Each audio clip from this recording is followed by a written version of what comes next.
You're watching and listening to Just Chit Chat Lah with me, Zan Azlee. This is a show where I interview interesting people, people who I find interesting. And I know you haven't seen a recent episode in like, what, a year, even more, because I haven't found anybody interesting that I wanted to talk to. But this happened to me last week. I got a call from an American number on my phone. And usually if it's an American number, I do not pick up because it's usually like some company who's cold calling me, trying to offer me the opportunity to get a green card to move and live in America. Do I really want to live in America? But yeah, so I don't normally pick up American numbers, calls from American numbers. But for some reason, I picked this one up, right? And it was this guy from Los Angeles, right? And he was calling me from Scientology Network Media, right? The Scientologists were calling me. I don't know, I thought Tom Cruise wanted to have lunch. But no, right? He was trying to tell me about this project that they have called the Smiles Project. Now, he had heard of me. He says that he knows about fatbidin.com, he knows about the content that we do, he knows about the YouTube channel, and he was wondering if I would like to highlight the Smiles Project. Smiles Project is something that they're doing. It's an initiative like in the 80s. Remember in the 80s, they had this We Are the World project where they got all these like celebrities from all around the world to record the song "We Are the World, We Are the Children," and then they made a music video, and it's like for a good cause, for charity and all that. So Smiles Project is something like that. They got a lot of these musicians, celebrities from all around the world to come together to sing the song, and they made a video, and it's available online. He said there's this Malaysian punk rock musician who is featured in the project, and his name is Khai Aziz. Would you like to interview him? Now, I'll be honest, I've never heard of Khai Aziz before, right? But then when I found out about him, he's quite an interesting guy. He was around during the beginning of the underground independent music scene in Malaysia. This was when I was like in my late teens, early 20s, and I would go to all these gigs and underground performances and live shows and all that, and I would like listen to bands like OAG, Butterfingers, and all these bands at that time. And apparently his band, he's in a band called Second Combat. He was part of that movement. Sorry, Kai, I didn't know who you were at that time. And he was also one of the early pioneers of straight edge in Malaysia. If you don't know about straight edge, it's like hardcore musicians who live a very clean lifestyle. They don't do drugs, they don't smoke, they don't drink alcohol.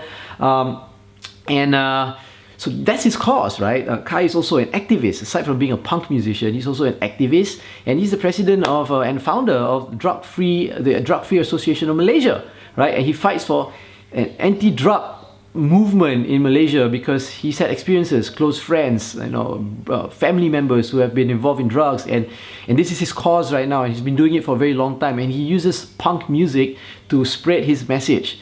He's a good guy. I did an interview. I agreed with the guy, the Scientologist guy from LA, and I agreed to do an interview. We did an interview.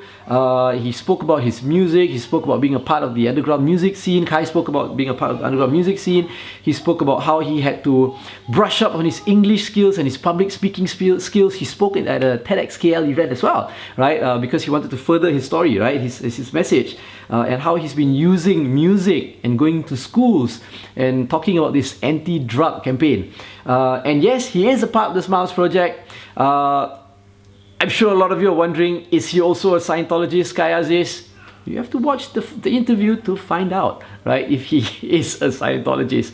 But yeah, we did it on Zoom because, we're still under the movement control order and, social distancing and all because of the coronavirus, COVID-19. So we did it on Zoom, and because that's the rage, right? Everybody's doing stuff on Zoom now. But it's the first time I'm recording an interview on Zoom. So the beginning of the interview, I didn't quite figure out how to do the multi-screen thing yet, right? But eventually I got to it. So forgive that a few minutes at the beginning where you can only see Kai's face and you can only see my face. Later on, I managed to get like a grid screen, right? But yeah, I hope you enjoy the interview.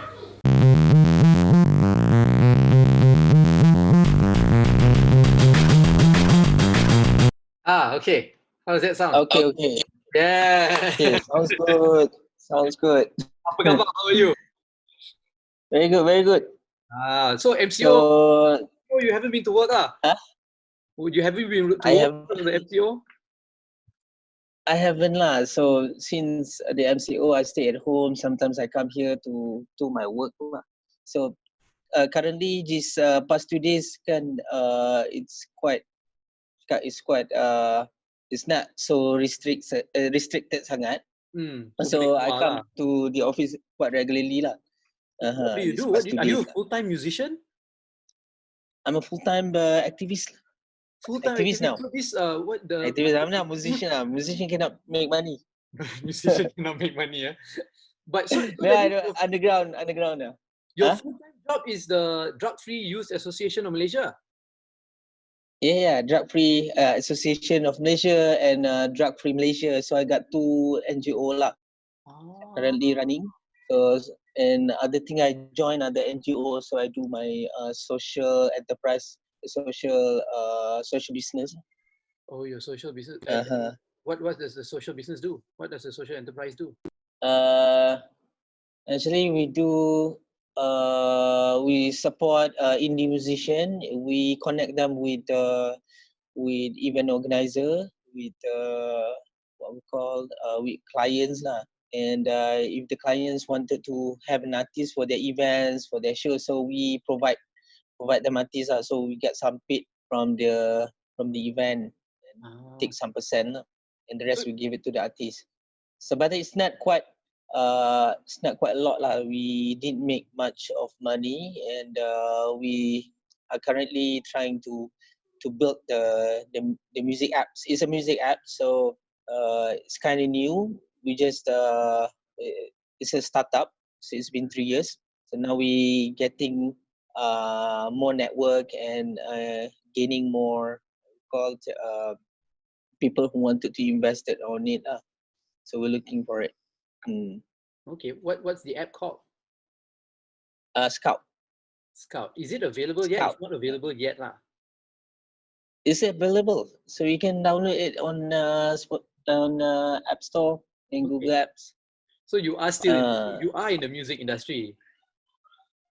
Yeah, I'm still in the music industry, still working on it and working like part time lah. So I mean, I'm sort of like a freelancer lah. So I work everywhere. I work with every company who wanted to work with me. So sometimes I work with with the Scout. Sometimes I work with MC. There's also a few companies also I work with as a freelancer, as a contractor. So I work like 6 months, 3 months. So it depends on the contract lah. So just recently I work on with FMC. It's a clothing company. So I help them to build their web store, and I also connect them with all the artists, the underground artists. So we got win-win situations also, whereby the artists get to get printed their shirt for free, and they also can make money, and also the FMC web store, they got more mileage lah. So you're a tech guy. People started to know them. Yeah, not really a tech guy lah. I'm not really a tech guy lah. So I just work with everyone who wanted to use what we call it wanted to grow lah. Okay. So I help people lah. So not just helping people, helping youth, but also helping companies who start up and wanted to grow. So I help them also lah. So any kind of help would be I'm happy to help lah. So it's sort of like that. Okay. Yeah, okay.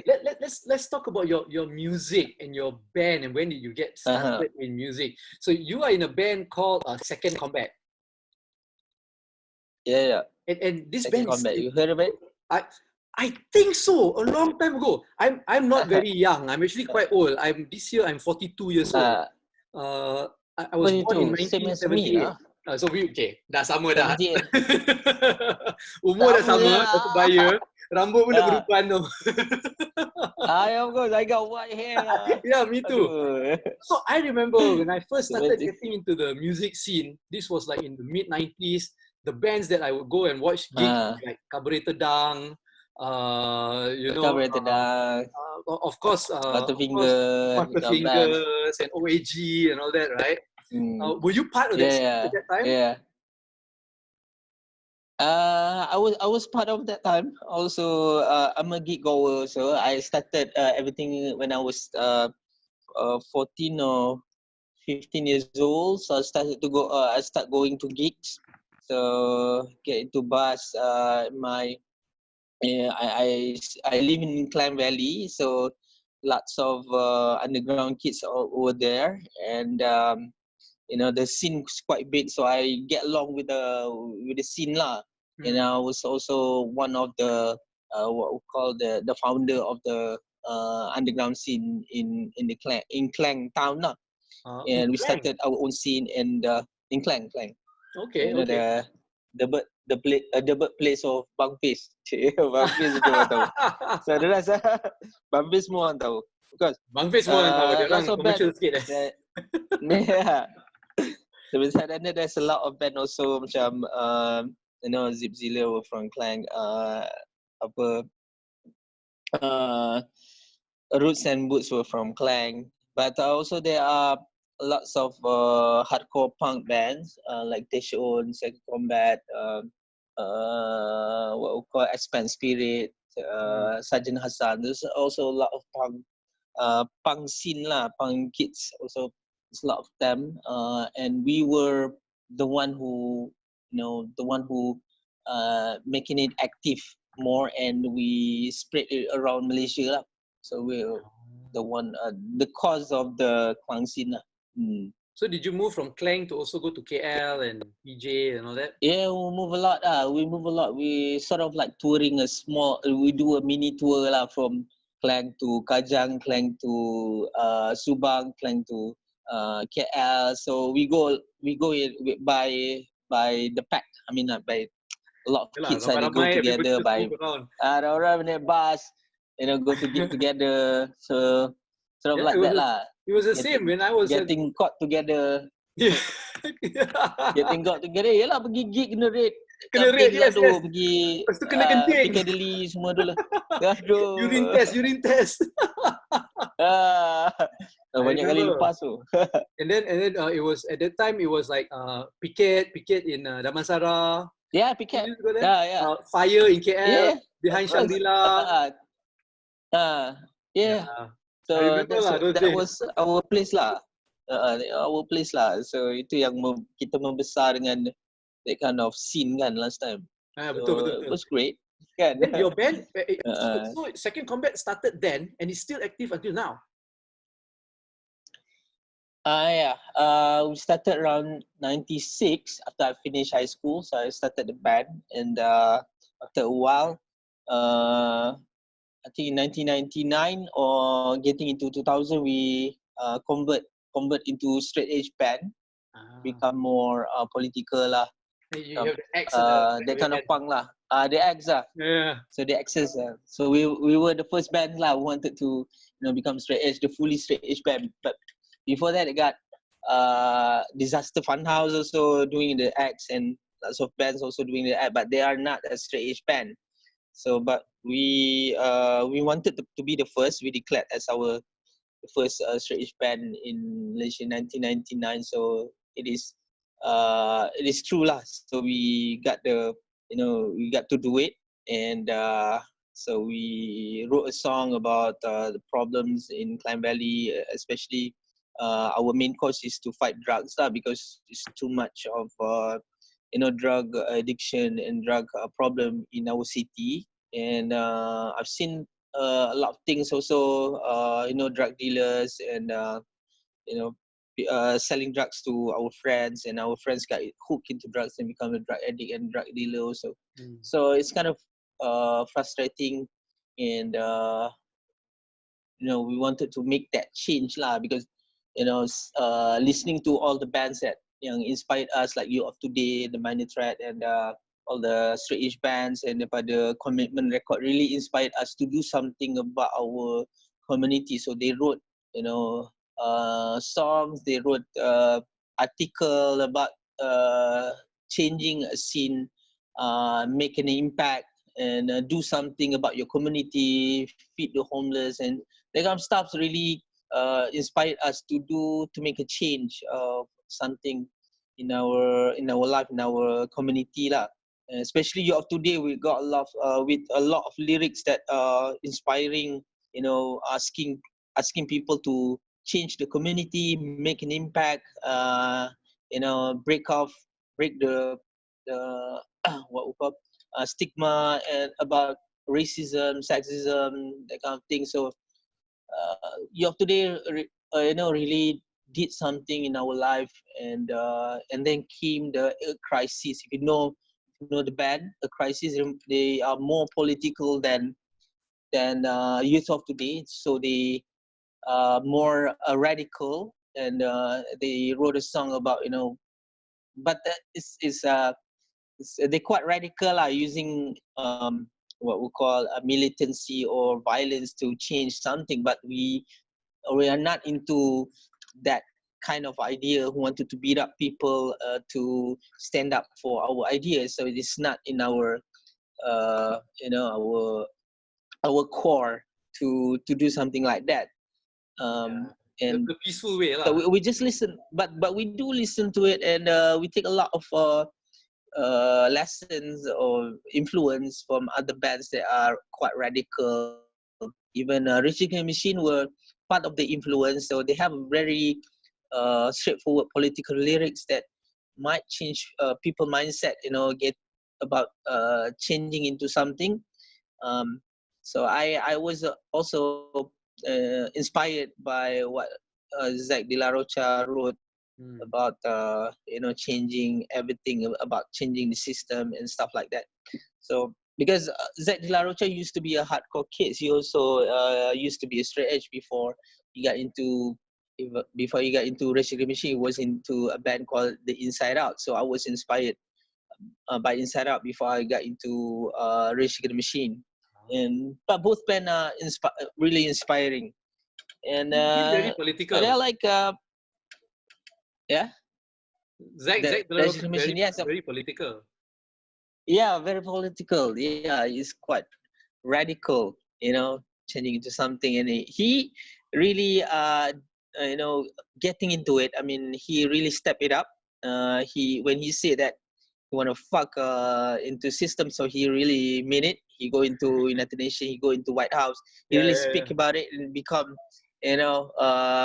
very straightforward. So I wanted to be like that. He was really inspiring. So I really wanted to follow what Zach is doing. So I did the same thing. So I got into my things right now, which is in NGO and become activist. So I speak and I step up into political things, and I become what we call a role model, and I speak up for the youth lah. And I met a lot of people I really oppose. Sometimes I post things that are not really relevant into the system right now. So I stand up against racism kind of things, and I wanted to everyone to understand that it's very important to have peace, in equality in our community, and help the poor, and reduce the poverty that we have right now lah. So I mean, I think that's right very now important. Which is right now is happening right now. I mean, since the COVID, so it's kind of happening. Every words that the band Rage Against the Machine said last time were happening right now, and so yeah, that's about what was had influenced me in my life lah. So I saw being a punk, being a straight edge. So yeah, that's really opened up my mind. So since it teaches me a lot of things also, because last time I was not used to write in English. I was not used to sing in English and talk in English. So the hardcore scene or the punk scene really helped me to develop my skills to to write, to learn, to speak, and to deliver messages on stage. So because I really need to speak in English, because by the time in the 90s kan, semua every song must be in English kan. Yeah, zaman dulu every song must be in English. Yeah. So it's kind of weird kalau ada band tu nyanyi lagu bahasa Melayu. So it's kind of pelik kan. So that's why OAG also in English, Butterfinger also in English after a while. So they change into bahasa. Yeah. So yeah. And we were part of it. We grew up with all the bands who sing in English semua. So right now it really helped me lah last time. Now I'm quite okay lah using English, even though kadang-kadang berterabur sikit. So no, but I saw your talk or your TEDx talk. We can deliver lah. Your TEDx talk. I saw the TEDx KL talk, and that was good. That was good, right? Yeah. I think if you search your name on Google, you search your name Khai Aziz, that is the first result that comes out. The TEDx KL talk. Oh yeah, really? Yeah, so I was pretty that one I have to practice a lot. That one TEDx they prepared us like 3 or 4 months before the speak. So we have to practice every single week. So and then before the event, 1 week before the event, every day we have to practice it. So it take a lot of practice lah. Well, you should role play semua kan. Yeah, you can really see that it was very well, very fluid, very smooth. Yeah, it's a very what we call significant event lah. You know, the highest what we call the highest great event lah, sort of right. like the biggest event that I have been talked to. Drugs is a very anti-drugs lah. It's something that's very close to you, and you use music for it. When I remember during the 90s when I was going to gigs and all that, these gigs were very clean. There was no alcohol, there was no drugs. Okay lah, orang isap rokok lah, ramai orang isap rokok. Not really. Minum, dadah. Not really. There's a lot for. Not really, because there's a few places also selling alcohol to the youth, and there's places who offer free alcohol, but that's not really a problem, because I didn't really focus on that. I was really focused on drugs, because I've seen it in my own eyes lah. My family, my friends, got into it, and also some become a drug dealer, and some of them died because of it. So it's really troublesome lah. I mean, I have to to suffer on seeing family members and friends on getting into it, and I've seen the devastation on it lah. So that's why I took a stand. As well, or? Yeah, there were musicians also, and some of them played my band. My band members also, before I got into straight edge, one of my band members also, got hooked on drugs every day. So now he's a drug addict. He's a drug addict, being into rehab on and off right now. So, but I tried to help him with my motivations, my help lah, and so it's really sad lah to see this kind of things could not settle. It took a lot of strength and effort to eliminate drugs lah.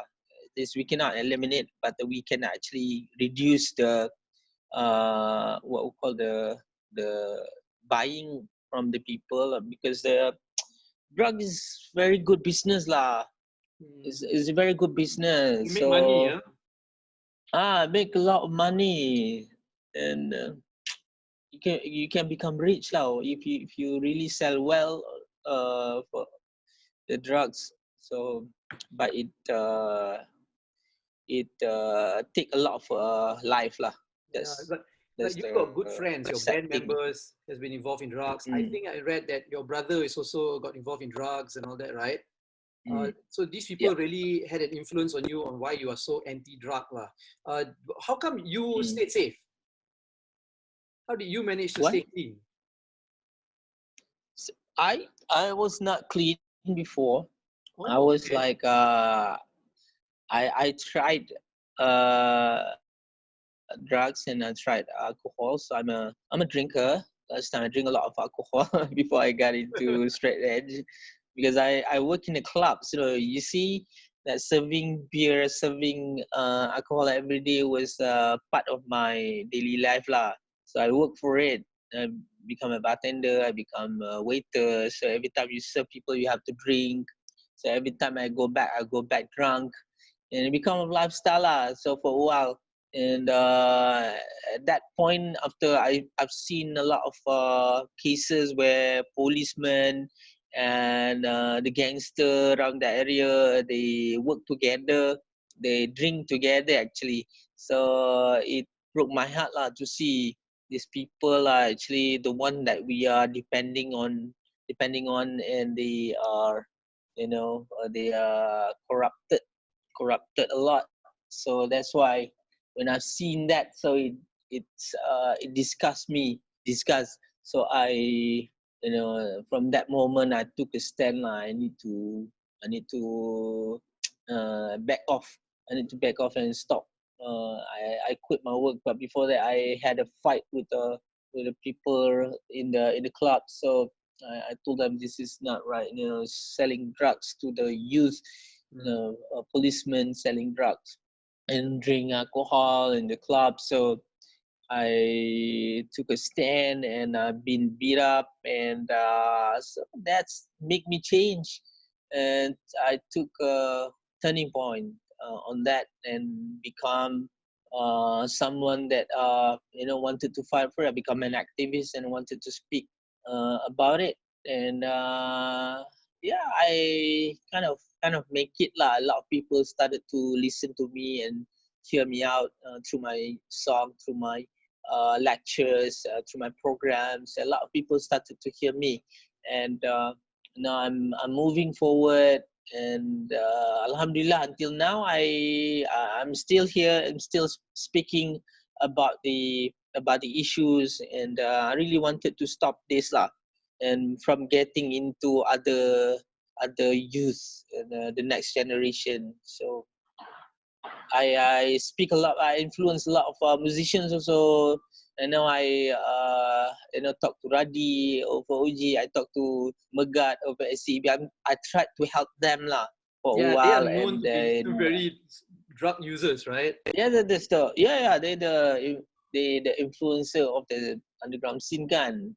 So they could change the scene lah if they change themselves. So right now they are hooked on it. I tried to help lah last time, and for a while they are clean, and then they go back to drugs. So but I need time to go to help them again lah.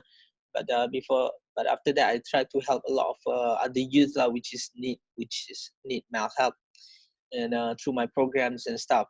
And yeah, I met a lot of our friends, the underground influencer, got into to drugs and hook on it really bad. So it's really frustrating lah, seeing these kind of people got into it.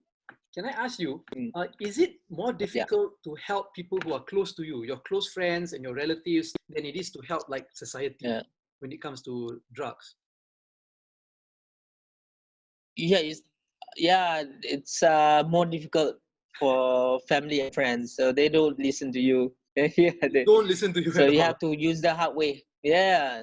They will say that, oh, later lah I will get recovered, later lah I will go to rehab, later lah until they terhantuk, and then barulah dia orang akan sedar. So you have to wait for that moment lah. But for the people outside, people they listen to you because they don't listen to their family. Right. So they listen to the third party. So anything have to go to third party lah normally. And if it's not working, you have to go ask the police to go to their house and caught them lah. So that's just the last resort. How did you get involved? Tell us a little bit about the Smile Project. That's how I got connected with you, Kinan from Los Angeles. Somebody from California has to connect first two Malay guys in Malaysia. Right? right? So the Smile project. What is the Smile project about? How did you get connected? How So did you get connected with them? Kiernan, who is Rachel's colleague in LA, called me up, gave me a phone call, and asked me if I've heard of the Smile project, and he gave me a link to the video, the music video, and he said there is a Malaysian musician who is part of this project, and his name is Khai Aziz. You should check him out. He's a good guy. His music is popular, and he talks about being anti-drugs and all that. Would you be interested in like interviewing him and talking to him? And I did some research and found out about you, and I was like, okay, why not? You know. And he is from the US lah, so you know. How did you get involved in that? US. I have been involved with actually it's Drug-Free World. So I contacted them like 10 years ago lah, when I wanted to go to schools and wanted to have a module for my talk. So I wrote to them, asked them to give me a module. So they sent me a module lah and a video. So I followed the module and I teach kids at school using the module. So it's quite what we call quite systematic lah, and everything go into system, and so which is quite good. And so I've been using it for 10 years. So after 10 years, I've been using it for 9 years lah. After 9 years, so they found out about me, and they gave me a call and they wanted to give me an award. So they awarded me in 2018 in UK. So I went to UK to receive the award for Voices for Humanity Award. So I got an award, and so now but my focus was drug preventions. So it's one of the subject that they are sponsoring lah.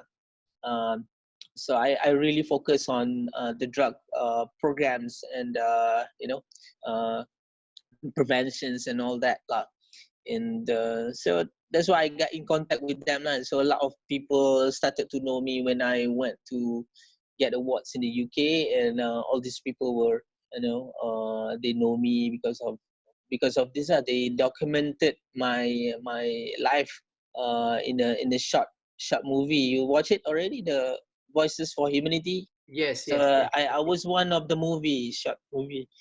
And that documentary really get a lot of attention. Even the BBC started to call and interview and did a short 1-minute video about me and what I did. So for them, it's really impressed. They impressed what I did because I combine it with music and punk.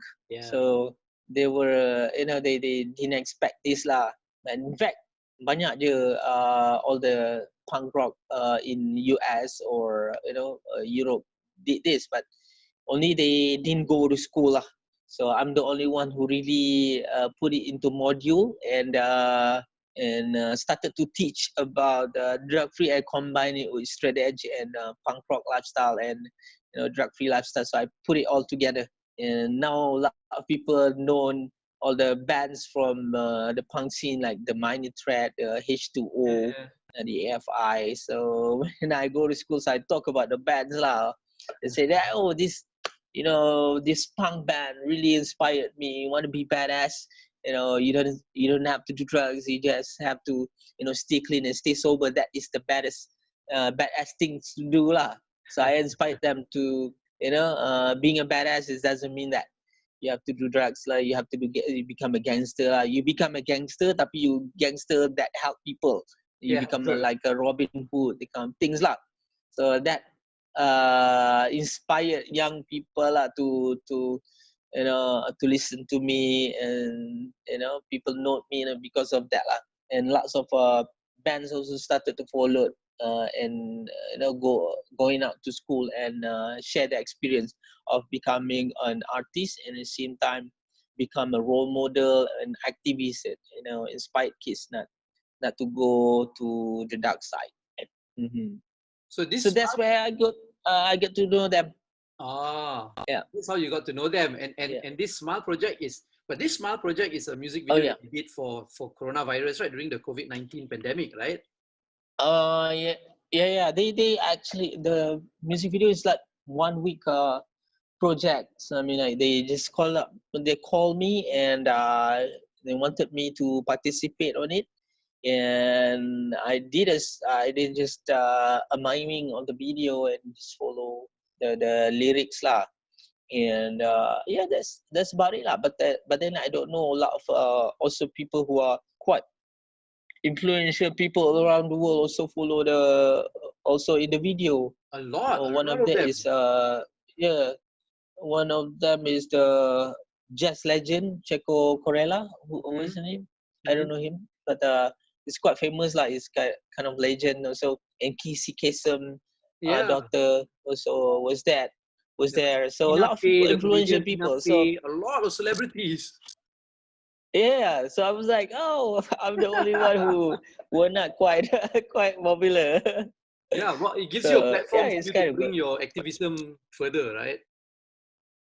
Yeah, that's quite good. And the right now the video had been on YouTube. It passed over 10 million views for the past few days. So yeah, it's quite a lot of people watching it. But it's okay. So here's an interesting thing I want to ask. It's actually by the Scientology Church. It's organized by the Scientology Church. You're not a Scientologist. Are you a Scientologist? I'm not a Scientologist. So a lot of people had misconception. They think that you're a Scientologist. Is it? I am. Yeah, because they think I'm a Scientologist, because I just wanted to be contribute only. I mean, like to become a Scientologist, you have to become a member lah. So like Tom Cruise, I'm not a member. Tom Cruise and stuff like that. So for me, I work with a lot of people. I'm an activist. So I work with Christians, I work with Buddhists, I work with Hindu, I work with these people. So I don't put a border lah. True. So I didn't restrict myself to go into people and to network myself to a lot of different things, because even I met I help people who are into Shia, different kind of religion. So I met a lot of people. So it doesn't mean that I have to stop my things because they are into Scientologists lah. And right now, I want very I help inclusive, them because right? I wanted to help. Very inclusive. And if it's a positive message, everybody should get a positive message. Yeah. That's because they are doing a positive thing. So I think it shouldn't be a problem lah. I mean, a lot of Christians also do a lot for good things also. They have Buddhists or Hindus, Chinese. So they were not, they were different from us. So it doesn't matter as long as it is benefit the humanity. Why not? We work together. And that's one of your messages, it doesn't right? mean that I have to join. Doesn't mean that I have to join or convert into their religion or whatever. So I just be me. I'm still standing for myself lah. And that's what your activism is. Of course we are. Yeah, that's activism is. There's no boundaries, kan. So for us we help a lot of people lah. Recently macam cerita the Rohingya people. So we have a lot of them, and before this, like 6 to 7 years ago, we already helped them, and then suddenly the issues panas kan. So why the fuck wanted to fuck with us? I mean, like kenapa nak hentam all the activists who helped the Rohingya or the refugees? It was really macam it's not fair lah for us, for the activists who been working helping out with the refugees for a long time ago, and then suddenly these issues broke up and they wanted to hantam us. So it doesn't make sense. So it's all political driven and fascist lah. To fascist driven lah. So are you involved in we're not part of it. We don't care. Are you involved in any of the COVID-19 or the pandemic issues? Like, are you helping out any relief activities? Yeah, but I'm doing a small part. I gather some orders and I distribute. But after the bulan puasa, so I been active lah. So I didn't go out that much when the pandemic broke out. So I was scared also. I stayed at home. I was scared because getting into it, and I stayed at home for a while, and I have a panic attack also. Really? And after that I recovered. Yeah, I don't know what happened. So I have that panic attack quite a while, and I recovered, and now I'm okay. So I now helping out to distribute berbuka puasa for the poor people lah, for the asnaf, and for the B40 people, and not that much, a small part only, and giving out some food to berbuka puasa only. So that's a small part only lah. And yeah, that's the only thing I can do lah. I always wanted to do something, because for me, I cannot be quiet. I cannot, sit at home and not doing anything for the community. So I have to do something. That's the what we call the natural part of activists lah. So they have to go out and do something, and they don't care about their life, and so they have to do, to make sure the community are okay and stuff like that lah. So there are a lot of activists are doing good things out there. It's like, Syed Azmi, Rizan, so Raja Shamsul, Mr. Kwan. So all my activist friends, they are doing a very, very good job, and helping out the community stuff out there. And this really what we call inspired me lah to help out also. But yeah, we must have a lot of what we call support from their community also. So if people don't support habis lah. Yeah. Do you have a family, Khai? Do you have? Yeah. Are you married? Do you have kids? Yeah, I'm married. I have one kid, one daughter. So that's just one at the moment. Is Yeah. she also passionate about activism? Does she see what you do, and is she inspired by what you do? Yeah, she's a very what we call cepat tersentuh lah. I mean, like whenever we wanted to give food, so she wanted also to give food, and whenever she see people who are beating up other people, she cried and tried to protect from getting beat, stuff like that. She's sort of like a protector lah. So with all your activism I've effort, seen it. the activism effort that you do in Malaysia and around the world and all that, when you can influence your daughter and she grows up to be a good human being, cukup alhamdulillah. Yeah, hopefully. Yeah, inshallah. She will be like that, hopefully lah. So that's why I wanted to, not just her, inspire. I also wanted to inspire the whole people lah, the whole community to help out lah. I just wanted to have a community which is that can help everyone, and just being for yourself and being selfish and stuff.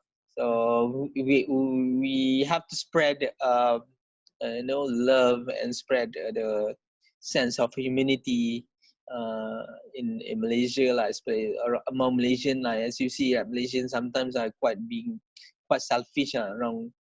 Even you can see when the time of being this COVID-19, a lot of people have being selfish of themselves, and so we have to educate them not to become like that, and go out there and help the people. At least you can do something by donating or do something lah. So that's Malaysian a bit susah. Malaysia dia memang selfish. Yeah. Diri sendiri susah nak create the awareness of nak tolong, nak bantu masyarakat. Because it's not in our culture. It's not a culture for us. We didn't educate this. We didn't really teach them this at home or at schools. Not that much lah. compared to Japan or European countries. So they teach about moral first before they get into the exam punya things kan. So they teach humanitarian on compassion at school. So this thing have to be teach at school before they get into teenagers and stuff like that. So you know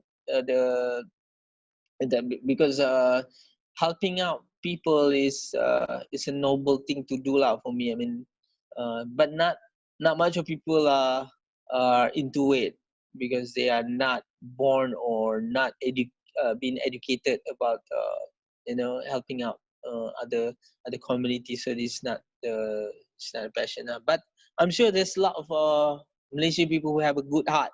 They just don't know where to channel it lah. Yes, Where's the right channel? So they are quite picky or quite worried. So is it legit or is it registered or not? This company, this NGO, stuff like that. They will ask this kind of questions. How can people find you? The work that you do, the activism that you do. If people want to help out, how do they find you? Yeah, I have my own page. You can go to Facebook, Khai Aziz, and right now I'm quite active there. So Instagram, and you can also search for Drug Free Malaysia. So you can also search for Drug Free Malaysia also. So that both of the channel that can you can find me lah. What about your music? Where can we find your music? So I just released a new song called Perjuangan. So it's totally different from what I sing before because I used to scream a lot in my previous band. I'm a hardcore kid, I scream for my song, but this time I rap. Oh, you rap? Any ballad? I rap it up. Yeah, I cannot sing like ballad like that. But I'm with Pad of Gerhana Cinta, so we did a duet, and she sings, so I just rap lah like Eminem, and we just released it like last week. So we need a lot of promotions also, and so I'm trying to get into something new lah. So I really love hip hop. Last time I really love into Cullah, Rage Against the Machines and Wu-Tang Clan, Bone Thugs and Harmony, so Cypress Hill. So all my favorite band last time lah before I got into hardcore. Old school. Memang old school habis. Public Enemy, that's all my favorite band lah kan. But then hardcore was like same style. So hardcore were like dia rapping tapi dia menjerit, dia screaming, dia rap tapi dia menjerit macam a crisis. Actually they rapping now, they rap. Yeah. But they sing it in a hard way lah. It's like straight by straight, floor by floor, taking it all back. So it's like that kan. They rap one by one kan. So then I said that it's similar lah. So I just need to change my tone a bit lah. So I become just like rapper yang macam Will Smith punya style kan. Itulah. So where do we get that single? that single Perjuangan. Where can we listen to it? I can send it to you after this lah. Oh, it's not available online. Or you can go. You can search for YouTube Perjuangan, Pad and Khai Aziz or DFM. So I call the band. So it's a band right now. I actually I suppose lah to sing this song alone, but I think in that I should put it in a band. So this band called DFM Band. So before this, I wrote a lot of songs that not really hardcore punk. So I wanted to have a channel whereby I have to sing it in a proper way lah, whereby everyone can listen, especially the kids of the school kids lah. So I wrote a song called Drug Free Anthem. So the Drug Free Anthem. So I cannot sing it in a hardcore punk band Second Combat. So I put it in a in a DFM band. So DFM band, it covers a lot of genre, not just hardcore punk. It covers ska punk, hip hop, R&B, that kind of things. So we can sing a lot of genre inside the band lah. So this DFM band had been invited last 2 years to UK for a performance. So I couldn't make it because I don't have a lineup. So right now I have the lineup already, and actually suppose this May I was supposed to receive another award called the Drug Free Heroes Award in US. This 27 May at United Nations also. I supposed to receive this award, but since the outbreak had been affected us, so you cannot travel. We couldn't go. So we cannot travel. So they postpone it next year. I see. So they postpone it next year. So we go next year lah. This year we write more songs so that we can play more lah. So right now we have 2 songs, and we plan to write more songs and to put it in an EP and probably tour the US maybe next year with the band, with a new band, the FM band, Drug Free Malaysia band, and hopefully can inspire and can deliver more messages to the masses lah through the song lah. So even I had this idea, this dream. I spoke about it in my documentary. I see that I wanted to spread the drug-free message to a song, and I wanted to airplay it to every radio station, and I wanted to tour with the song lah. So hopefully the dream can come true, and a lot of people will inspired to drug-free through the song lah. I think sure can. So that's my dream. Boleh, insyaAllah. Khai, thank you so much. Thank you so much for taking the time to speak to me. I think we should keep in touch, and I think our worlds will overlap, because I also do a lot of work with like multiracial, multipluralism, and acceptabilism and all that. So I think one day we can work together lah. What did you do? You are freelancer. I am a journalist. I write books. I make documentaries and films. And my message is always anti-racism and religious pluralism lah. Okay. So that's good. That's the type of content that I do. So maybe one day we can work together. Okay. My book glad. Also, I have one book called Aku Anak Pang. You find the book lah at Karang Craft. My book name. I think I might have seen it. I might have seen it at like some of the macam Kuala Lumpur Alternative Book Fest and all that. I've seen the books there. Yeah. There's one of the punk books available. I know. I have a friend of mine, or my wife's friend lah, who's also a punk musician, and he writes books. You know Wolf? Wolf, of course lah. Yeah. So he used to volunteer with us also, teaching kids ukulele. Because we have a program here we teach. Yeah, we have a program here we teach kids music, free music at the PPR here. Subang. Yes, I've seen his kids perform before. I've seen his kids perform before. Yeah. So he's part of us. He's part of the ODC. This place is called ODC, which is Discovery Center. So we gather all the talented people, social enterprise, the NGO here. So you can also come here and to connect with us and see what we can do together lah. So we network people from here. Okay. Thank you so much. We keep in touch. Again, no problem. Okay. So you got my number. So we keep in touch. Anything, just let me know. All right. Okay. Thank you. Jumpa lagi. Okay, bye. Sama-sama, bro. Assalamualaikum. Selamat berpuasa. Selamat berpuasa. Okay. I've got 3 kids, 1 wife, and me to support.